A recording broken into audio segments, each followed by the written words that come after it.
एक बार फिर से सभी को नमस्कार। एक बार फिर उपस्थित हूँ आपके सामने लेकर के श्रीमद् भागवत महापुराण का महात्म्य।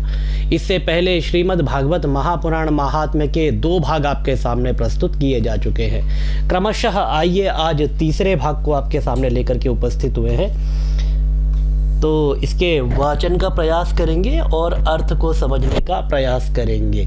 आधार के रूप में हमने यहाँ पर गीता प्रेस गोरखपुर की पुस्तक को स्क्रीन पर रखा है। आइए प्रारंभ करते हैं। श्लोक नंबर 3 है महात्म्य का। नैमिषे सूत मासीना, नैमिषे सूत मासीना मभिवाद्य महामतिम। नैमिषे नहीं, ठीक है, नैमिषे सूत मासीना मभिवाद्य महामतिम। कथामृत रसास्वाद, कथामृत रसास्वाद कुशलः शौनको ब्रवीत्। नैमिषे सूत मासीना मभिवाद्य महामतिम। कथामृत रसास्वाद कुशलः शौनको ब्रवीत्। नैमिषे सूतम आसीनम, ठीक है, सूतम आसीनम। इसका पदच्छेद करेंगे तो सूतम और आगे आसीनम। नैमिषे सूतम आसीनम अभिवाद्य, ठीक है, अभिवाद्य मतलब अभिवादन करके। ल्यप प्रत्यय का योग है यहाँ पर। ल्यप प्रत्यय अभि उपसर्ग है और ल्यप प्रत्यय है। तो अभिवादन करके महामतिम कथा अमृत रसस्वाद रसास्वाद कुशलः शौनकः अब्रवीत। शौनक ने कहा, शौनक जी ने प्रश्न किया।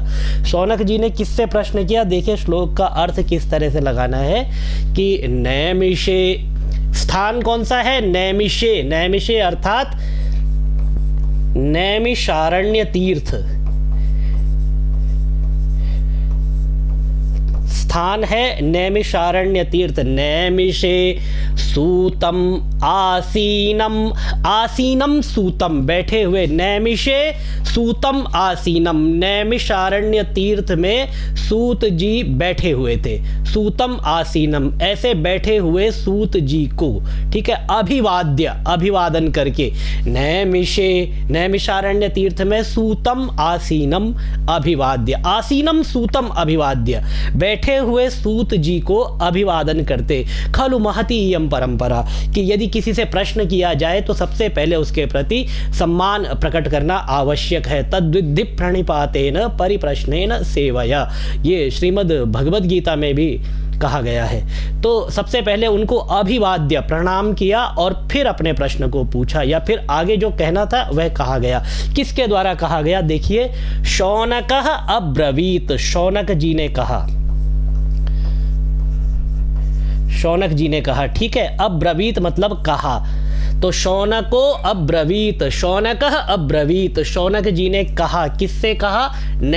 सूतम, सूत जी से कहा। किस प्रकार कहा? अभिवाद्य प्रणाम करके कहा। कहाँ पर ये सारी की सारी घटना हो रही है? तो नैमिषे, नैमिषारण्य तीर्थ में। और शौनक आदि 88,000 मुनि बैठे हैं, उनमें से शौनक जी ने कहा।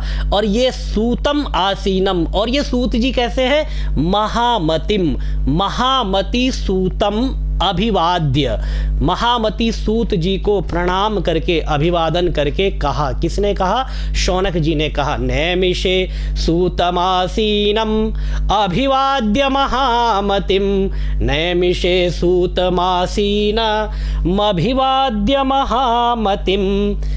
अब ये शौनक जी कैसे हैं? ये तो सूत जी कैसे हैं? देखिए सूत जी के विशेषण कौन कौन से हो गए?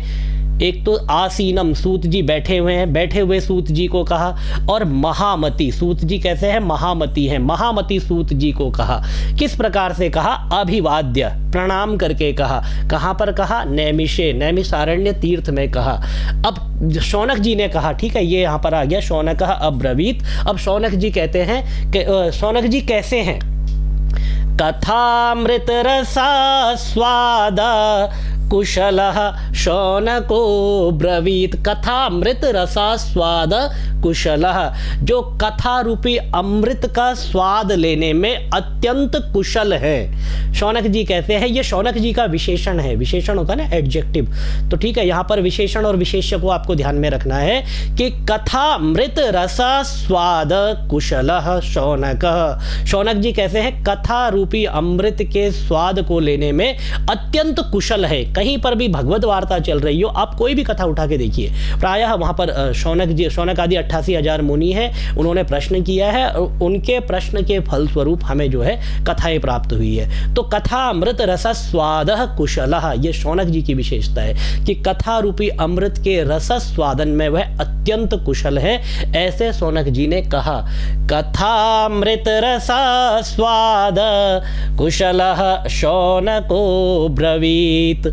शौनक उवाच, अब शौनक जी उवाच, तो शौनक जी कहते हैं, ये उवाच जो है लिट लकार का है, याद रखेंगे, अत्यंत प्राचीन जो इंडेफिनिट पास्ट, वहाँ पर जो है ये लिट लकार का प्रयोग किया जाता है। व्याकरण कभी करेंगे तो इस पे और बात करेंगे। अब शौनक जी क्या कह रहे हैं वो देखिए, अज्ञान ध्वांत विध्वंस कोटि सूर्य समप्रभा, अज्ञान ध्वांत विध्वंस कोटि सूर्य समप्रभा, सूताख्याहि कथासारम मम कर्ण रसायनम। अज्ञान ध्वांत विध्वंस, देखिए अलग अलग कैसे करना है, यहाँ तक कीजिए। अज्ञान हो गया एक पद, ध्वांत विध्वंस कोटि सूर्य समप्रभा, कोटि सूर्य समप्रभा, सूताख्याहि कथासारम मम कर्ण रसायनम, मम कर्ण रसायनम। अब इसको लोग मम पढ़ते हैं, मम। मम तो वो होता है जो छोटा बच्चा पानी मांगता है, मम मम पानी। मम नहीं होता है, मम होता है, क्योंकि दूसरे वाले म में भी देखिए यहाँ पर अ लगा हुआ है, ठीक है, ये हलंत नहीं है, मम। और जो हलंत वाला होता है वो माम होता है, माम। यहाँ पे अ नहीं है अंत में, तो माम होता है, ये माम और ये मम। मम कर्ण रसायनम। अब शौनक जी क्या कहते हैं कि हे सूत जी, आपका ज्ञान कैसा है, अज्ञान ध्वांत विध्वंस। अज्ञान ध्वांत, ध्वांत किसको कहते हैं, अब ये देखिए, अज्ञान ध्वांत, ध्वांत मतलब अंधकार, अज्ञान के अंधकार को। और अंधकार को कौन नष्ट करता है, अंधकार को नष्ट करता है प्रकाश। इसीलिए तो वेदों में भी प्रार्थना की गई है, तमसो मा ज्योतिर्गमय मृत्योर्मा अमृतंगमय। ठीक है, तो इसी तरह से यहाँ पर अज्ञान ध्वांत, अज्ञान क्या है, अंधकार के स्वरूप में है, तो अज्ञान ध्वांत, इस अज्ञान के अंधकार को ध्वांत विध्वंस, विध्वंस करने के लिए, इस अज्ञान रूपी अंधकार का विध्वंस करने के लिए, अज्ञान ध्वांत विध्वंस कोटि सूर्य समप्रभ। हे सूत जी, आपका जो ज्ञान है वो कैसा है, कोटि सूर्य, करोड़ों सूर्यों के समप्रभ, समान है। किस लिए समान है ये, अज्ञान ध्वांत विध्वंस, अज्ञान रूपी अंधकार का विध्वंस करने के लिए, अज्ञान रूपी अंधकार का नाश करने के लिए आपका जो ज्ञान है वह कैसा है, कोटि सूर्य समप्रभा, करोड़ों सूर्यों के समान है। सूताख्याहि कथासारम। हे सूत जी, आख्याहि, सूत आख्याहि, ठीक है, सूत आख्याहि, आख्या ही, ये लोट लकार का रूप है। हे सूत जी कहिए कथा सारम, कथा सार कहिए मम कर्ण रसायनम, मेरे कानों के रसायन के लिए। रसायन मतलब कानों की दवाई, रसायन मतलब केमिकल होता है, उसको हिंदी में अर्थ करेंगे तो केमिकल हो जाएगा, इंग्लिश में केमिकल हो जाएगा, हिंदी में तो रसायन ही होगा, संस्कृत का शब्द है, ठीक है। तो रसायन, मम कर्ण रसायनम, मेरे कानों की औषधि के रूप में आप सूताख्यायी कथा सारम, इस कथा को कहिए जो मेरे कानों को पवित्र करने वाली है।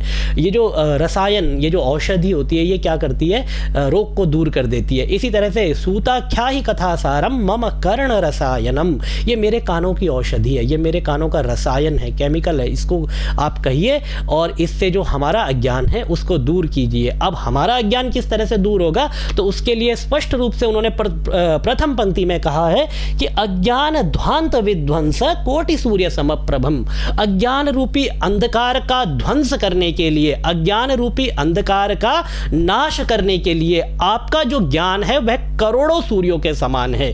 अज्ञान ध्वांत विध्वंस कोटि सूर्य समप्रभ सूताख्या ही, हे सूत जी आख्या ही, आख्या ही मतलब कहिए, कथा सारम, कथा सार कहिए, किस लिए, मम कर्ण रसायनम, मेरे कानों को पवित्र करने के लिए, मेरे कानों के रसायन के लिए आप यह अमृत स्वरूप जो कथा है वह कथा आप कहिए।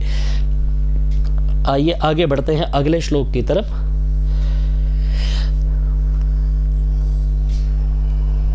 थोड़ा ऊपर करें इसको।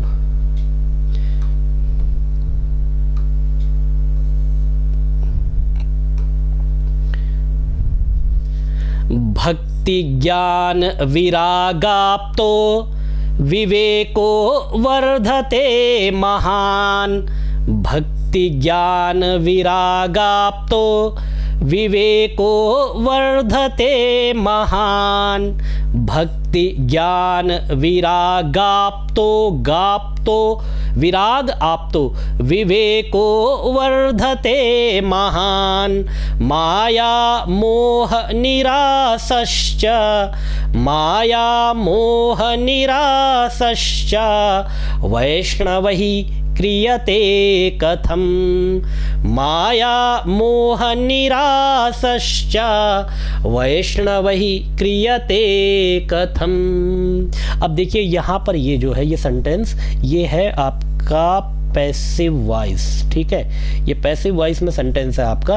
वैष्णवहि क्रियते कथम, वैष्णवों के द्वारा कैसे किया गया। अब कोई कार्य है जो वैष्णवों के द्वारा किया गया, इस श्लोक में ये बताते हैं कि भक्ति ज्ञान विरागाप्तो विवेको वर्धते महान।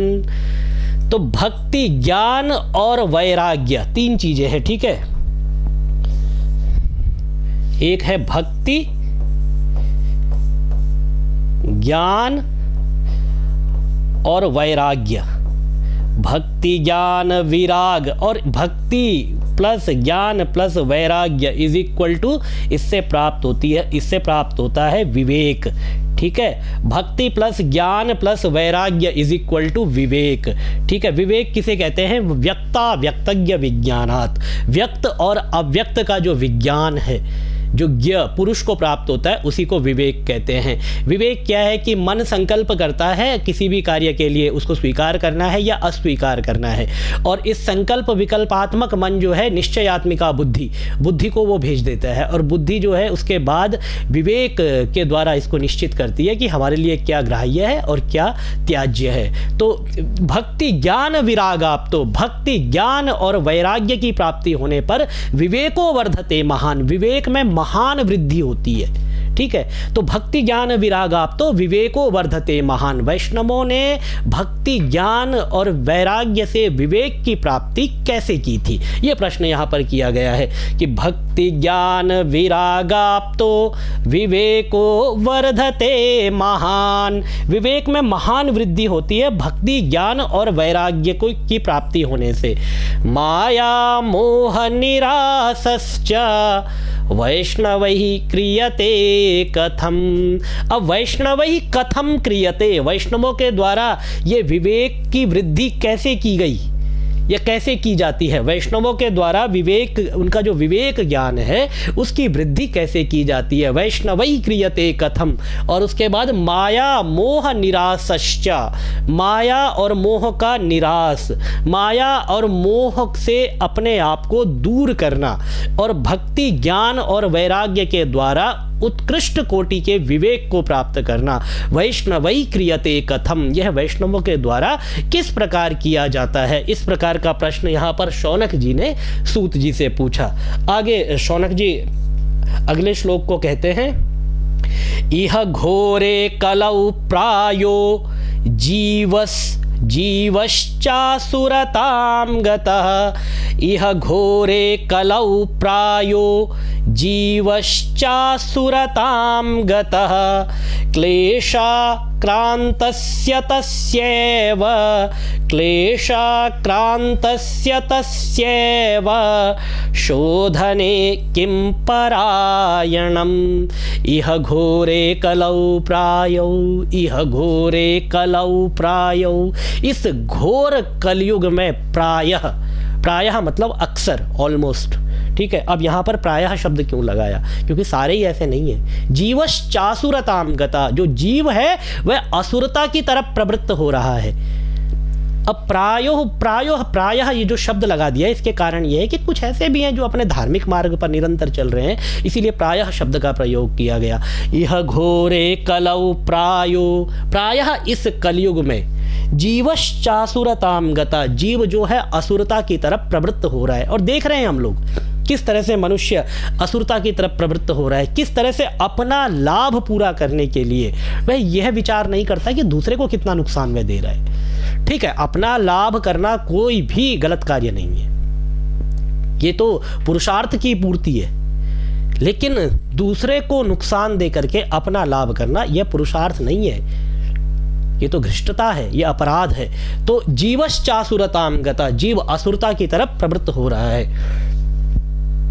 क्लेशाक्रान्तस्य तस्यैव शोधने किं परायणम्। अब समस्या क्या है यहाँ पर कि जीव असुरता की तरफ प्रवृत्त हो रहा है, तो अब निदान क्या करना है कि सबसे पहले तो उसकी प्रवृत्ति असुरता की तरफ क्यों हो रही है, और यदि उसकी प्रवृत्ति असुरता की तरफ हो रही है तो उसको रोकने का साधन क्या है। क्लेशाक्रान्तस्य तस्यैव, ये जो क्लेश से, दुख से, क्लेश जो है 5 प्रकार का होता है, ठीक है। अब इसको पंच पर्वा अविद्या कहते हैं। अविद्या, अस्मिता, राग, द्वेष और अभिनिवेश। कभी अभी आगे आएगा तो इस पर विस्तार से बात करेंगे, अभी तो केवल उद्देश्य कथन करके इनको बता रहे हैं। क्लेशाक्रांतस्य, ये जो क्लेश से आक्रांत हो गए हैं कौन? जीव। तस्यैव, इनके शोधन, इनको पवित्र करने का सर्वश्रेष्ठ उपाय क्या है? क्लेशाक्रांतस्य तस्यैव शोधने, इनको शोधन करने का, इनको पवित्र करने का उपाय क्या है? यह शौनक जी के द्वारा लोक कल्याणार्थ सूत जी से प्रश्न किया गया, क्योंकि शौनक जी ने जितने भी प्रश्न किए अपने व्यक्तिगत सिद्धि के लिए नहीं किए। शौनक जी के जितने भी प्रश्न थे सारे के सारे लोक कल्याण के लिए थे, आपके कल्याण के लिए थे, मेरे कल्याण के लिए थे। इसीलिए शौनक जी ने यह प्रश्न किए कि क्लेशाक्रांतस्य तस्यैव शोधने किं परायणम्, इनको पवित्र करने का उपाय क्या है, क्योंकि ये जो जीव है यह असुरता की तरफ भागता चला जा रहा है। तो इसके बाद कहते हैं पवित्रों में भी वह पवित्र साधन होना चाहिए। आगे जो बातें चलती है वो अगले पार्ट में आपके सामने मैं लेकर के उपस्थित होऊंगा। आज के वीडियो को यहीं पर समापन करते हैं। भगवान नारायण के चरणों में आपकी प्रीति सदा बनी रहे। ओम भगवते श्री कृष्णाय नमः।